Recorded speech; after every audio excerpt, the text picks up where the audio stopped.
বলছিলাম দাদা, কি বলবেন যে ভয়াবহ যে পরিস্থিতি বাংলাদেশে, কি বলবেন? দেখুন, বাংলাদেশের পরিস্থিতি আমরা সবাই জানি। এটা আজকে নয়, ১০০ দিন ধরে চলছে। বাংলাদেশে আমাদের হিন্দু ভাইরা মার খাচ্ছে। তো সেটাকে প্রতিবাদী একটা রাস্তা, প্রতিবাদের মাধ্যম দিয়েই আমরা ঢুকে দাঁড়াতে পারবো, এটাই আমরা জানি। তো যেটা হচ্ছে সেটা খুব বাজে জিনিস হচ্ছে। আমাদের হিন্দু ভাইদের যেভাবে মারা হচ্ছে, ঘর ছাড়া করা হচ্ছে, আমাদের ওখানে মন্দির ভেঙে দেওয়া হচ্ছে, আমাদের গুরু যাদের আমরা গুরু বলি তাদেরকে অ্যারেস্ট করে নেওয়া হচ্ছে। তাদেরকে যখন খেতে দিতে যাচ্ছে বা কোনো ওষুধ দিতে যাচ্ছে তখন কি করা হচ্ছে, তাকেও অ্যারেস্ট করে নেওয়া হচ্ছে। আরও 4জনকে অ্যারেস্ট করেছে। যেগুলো হচ্ছে সেগুলো একেবারে ঠিক নয়। আমাদের কেন্দ্র একটা এমন কোনো ব্যবস্থা নিক যাতে আমরা হিন্দু ভাইরা খুব ভালো মতো ওখানে থাকতে পারে, যেন ঘর ছাড়া না হয়। এই আবেদনটাই আমরা রাখবো কেন্দ্রের কাছে। মানে কাশ্মীরে যেভাবে পণ্ডিতদের মারা হচ্ছিল, কেন্দ্র গিয়ে এমন একটা ব্যবস্থা করেছে, পাথর ছোড়া বন্ধ হয়ে গেছে। আমাদের ভাইরা আজকে ওখানে ভালো মতো আছে। তো বাংলাদেশে এমন একটা আমাদের কড়া ব্যবস্থা নিতে হবে। তো হিন্দু কমজোর নয়, বহু বছর ধরে ওখানে আছে। এমনিতেই তো হিন্দুরা সংখ্যালঘু হয়ে গেছে বাংলাদেশে, কিন্তু তারা এই ভারতবর্ষে আসে চিকিৎসা করতে, তাদের তো আমরা কোনো ক্ষতি করি না, কিন্তু এখান থেকে যারা যায় তাদেরকে উপর টর্চার করা হচ্ছে। এর প্রতিবাদটা কে করবে? এটাই তো বলে হিন্দু কোনোদিন গায়ে পড়ে কারোর সাথে অশান্তি করে না। আজ ওরা চিকিৎসা করতে আসছে।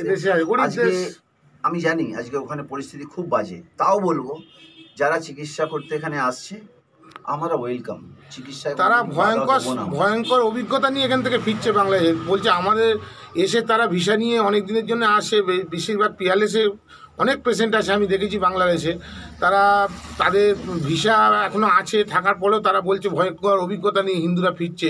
যে আমাদের আত্মীয় স্বজনরা ওদেশে কী পরিস্থিতির মধ্যে আছে সেই অভিজ্ঞতা আমি টিভিতে দেখলাম। এই তো অবশ্যই আমরা সব নিউজেই দেখছি এটা।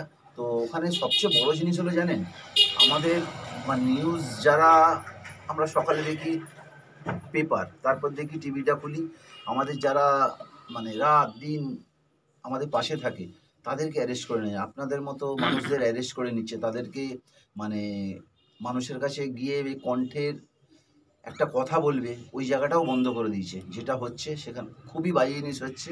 এটা খুব তাড়াতাড়ি বন্ধ করা উচিত। আমাদের হিন্দু ভাইদের পাশে আমরা সব সময় আছি, সব সময়। ওখান থেকেও যেমন অশান্তি হচ্ছে, ওপার থেকে এপারে আসছে, এপারে আসুক, তাতে অসুবিধা নেই। চিকিৎসা করার তাতেও কোনো প্রবলেম নেই। তো ওখানে যেটা হচ্ছে সেটা বন্ধ হওয়া দরকার। দেখুন, হিন্দু মুসলমান তো আমরা একসঙ্গেই বসবাস করতাম একটা টাইমে, কিন্তু ঘটনা হচ্ছে খালেদা জিয়া বিএনপিতে ছিল, বিএনপি হওয়ার পর উনি অ্যারেস্ট হয়েছেন, রিসেন্টলি আবার ছাড়াও পেয়েছেন। কিন্তু এমন কি ঘটনা ঘটলো ওখানে, শেখ মুজিবুর বাংলাদেশের একদম জন্য খুব লড়াই করেছে, তার মেয়েকে বিতাড়িত করতে হয়েছে, সে ভারতে এসে আশ্রয় নিয়েছে, ভারতের সংস্থাপন্ন হয়েছে। হ্যাঁ, ওই ভারত তাকে জায়গা দিয়েছে, কিন্তু ভারতের লোক ওখানে গেলে তাকে মার খেতে হচ্ছে।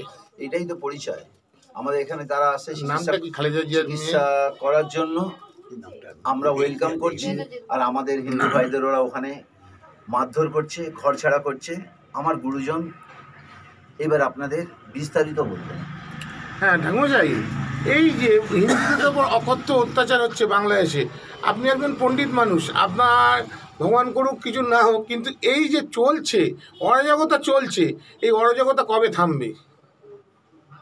আমার যেটা মনে হয়, দেখুন, এই বিষয়টাকে যদি এরকমভাবে দেখা যায় যে বাংলাদেশে যারা সংখ্যালঘু সম্প্রদায় রয়েছেন, বা আরও পরিষ্কার করে বললে হিন্দু সম্প্রদায় রয়েছেন, বুদ্ধিস্টরা রয়েছেন, জৈন ধর্ম রয়েছে, কেমন খ্রিস্টানরা রয়েছেন, এইভাবে এরা সংখ্যালঘু বলেই এদের উপরে অত্যাচার করো, এদেরকে মারধর করো বা লুটপাট করো, এটা কোনো সুস্থ স্বাভাবিক চিন্তাভাবনা বলে আমাদের কারোরই মনে হয় না। এটা কোনো সুস্থ চিন্তাভাবনা হতে পারে না। ওটা পৃথিবীব্যাপী জাতি, ধর্ম, বর্ণ নির্বিশেষে সকল সম্প্রদায়ের মানুষ বিভিন্ন দেশে ছড়িয়ে থাকতে পারে তাদের জীবন বা জীবিকার টানে। তাই বলে তাদের ওপর সংখ্যা গুরুরা তারা কোনো অন্যায় অত্যাচার করবে বা কোনো ধরনের নিষ্পেষণ করবে, এটা তো কখনোই কাম্য না। মানে আমরা তো ক্রমশ এগিয়ে চলেছি সভ্য সমাজে এরকম ঘটনা চূড়ান্ত নিন্দনীয়। এই যে বর্বরচিত যে আক্রমণ হচ্ছে, যে অত্যাচার হচ্ছে, তাকে সকল সম্প্রদায়, জাতি ধর্ম নির্বিশেষে সকল সম্প্রদায়ের এখনই নিন্দা করা উচিত।